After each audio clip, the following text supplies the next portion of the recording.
But that's another one of those areas where, there's that whole investor relations, the absence of somebody that can, Yes.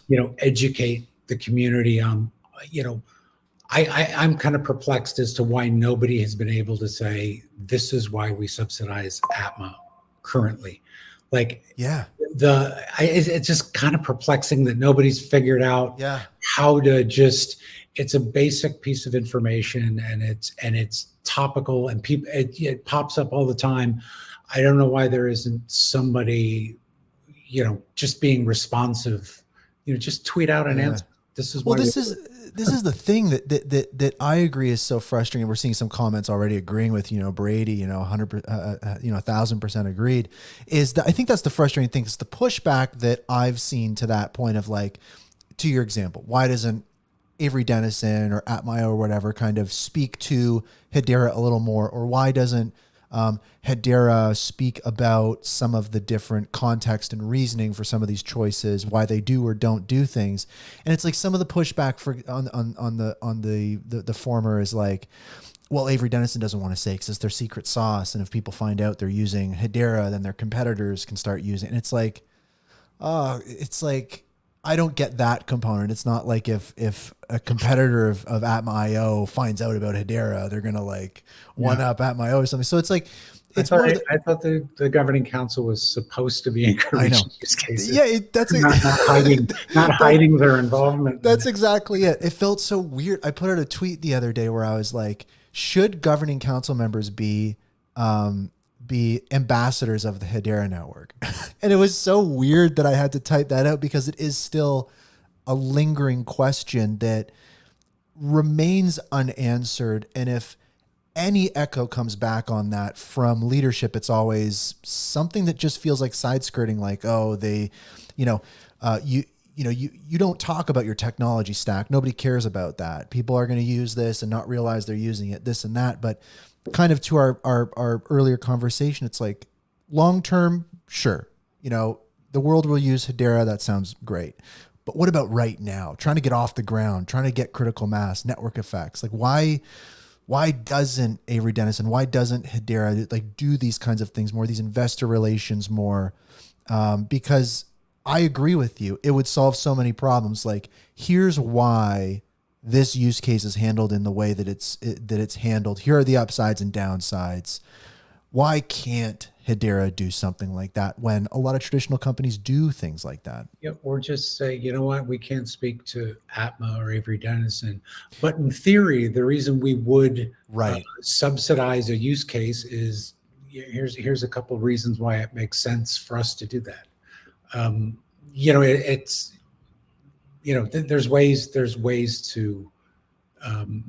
address those kinds of concerns. And ultimately, when you talk about it, putting retail first, that's the kind of, I don't know that, more DeFi and DeFi protocols will matter, too much. But, if you give people the information and, you told them this, they're invested in a 100-year company, you kind of have to give you can't just wait 100 years and say, see, exactly. There's got to be a way to give the updates and answer the questions and, make sure things are on track. And when something comes up repeatedly, like the question about Atma's HBARs being subsidized, there needs to be a mechanism of just communicating to the community, why that's done and in what situations and circumstances it's done. 100%. It doesn't seem that difficult.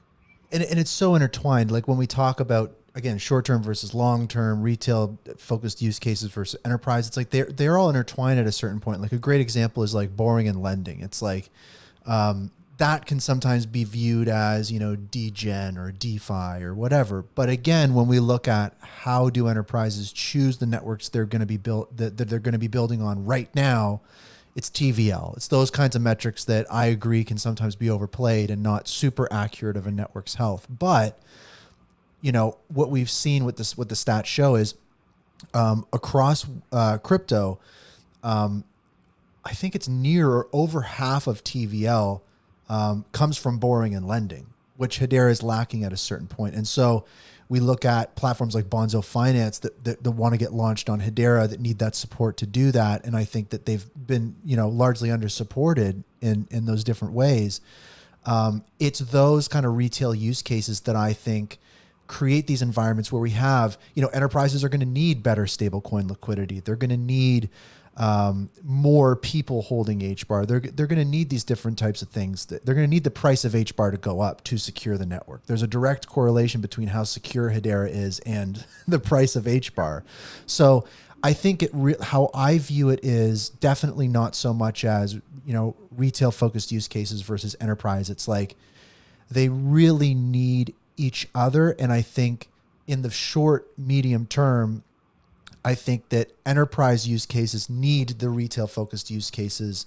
And I think that there just needs to be a larger focus placed on those kinds of things, even if it feels like a bit of a temporary detour from the original vision of Hedera. I think that's the sense that we're getting is like, there's different paths to 100 years, Yeah. I mean, throw everyone a bone, and you don't have to. You can deviate. You can deviate off of the enterprise.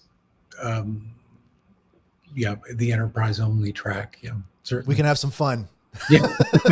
God forbid. We can, on this network, we can gamble and lose money faster than any other network, 3 to 5 seconds finality, and carbon negatively. So the future